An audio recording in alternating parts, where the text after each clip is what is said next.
جو حصول دنیا کے لیے گھوڑ دوڑ کی طرح نمودار ہوئیں گے، بھیڑ کی کال جیسا نرم و ملائم لباس پہنیں گی، دل بیڑیوں جیسے ہوئیں گے۔ سامعین گرامی، پہلی ویڈیو میں ہم نے کہا تھا کہ کیا دین کے عوض دنیا کمانے والوں کو اللہ تعالیٰ فتنے میں مبتلا کر دیتے کہ نہیں۔ حضور صلی اللہ علیہ وسلم سے روایت ہے کہ آخر زمانے میں ایسے لوگ آئیں گے جو حصول دنیا کے لیے گھوڑ دوڑ کی طرح نمودار ہوئیں گے، اور ایک روایت میں ہے کہ وہ دنیا کو دین کے عوض کمائیں گے، ایک اور روایت میں ہے کہ وہ دنیا کے مال میں چینا چپٹی کریں گے، بھیڑ کی کال جیسا نرم و ملائم لباس پہنیں گے، ان کی زبانیں شکر سے میٹھی اور دل بیڑیوں جیسے ہوئیں گے۔ اللہ تعالیٰ ارشاد فرمائیں گے کہ کیا تمہیں میرے بارے میں دھوکہ ہوا یا جرت دکھاتے ہو؟ مجھے اپنی ذات کی قسم ایسے فتنے میں مبتلا کروں گا کہ بڑے بڑے حکیم و دانا حیران رہ جائیں گے۔ اسی طرح ہم نے کہا تھا کہ نیکی کا رواج ڈالنے والے کو قیامت تک نیکی کا اجر، اور برائی کا رواج ڈالنے والے کو قیامت تک برائی کا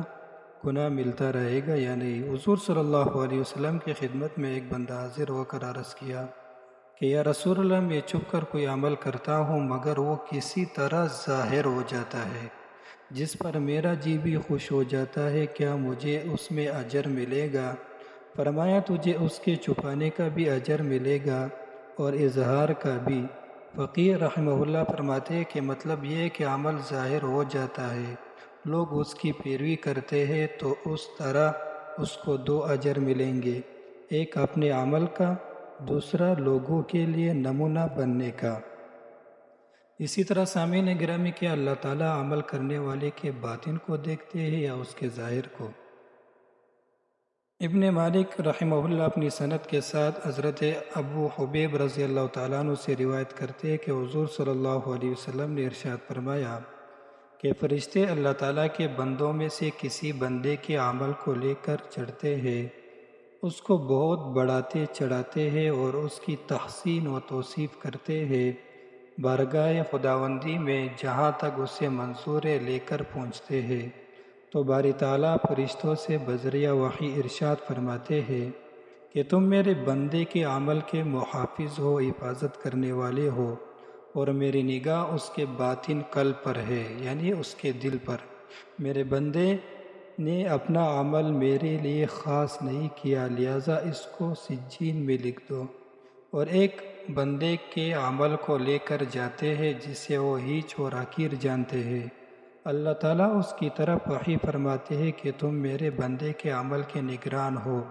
اور میں اس کی دلی نیت سے واقف ہوں۔ میرے اس بندے نے اپنا عمل خالص میرے لیے کیا ہے، اسے علیین میں لکھو۔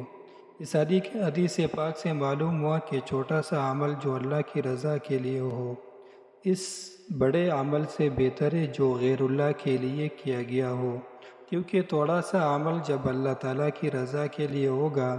تو اللہ تعالیٰ اپنے فضل سے اسے بڑھاتے رہیں گے،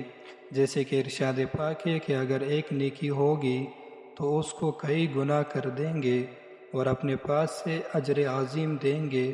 اور بڑا عمل جو رضا الہی کے لیے نہیں تو اس کا کوئی ثواب نہیں بلکہ اس کا انجام جہنم ہوگا۔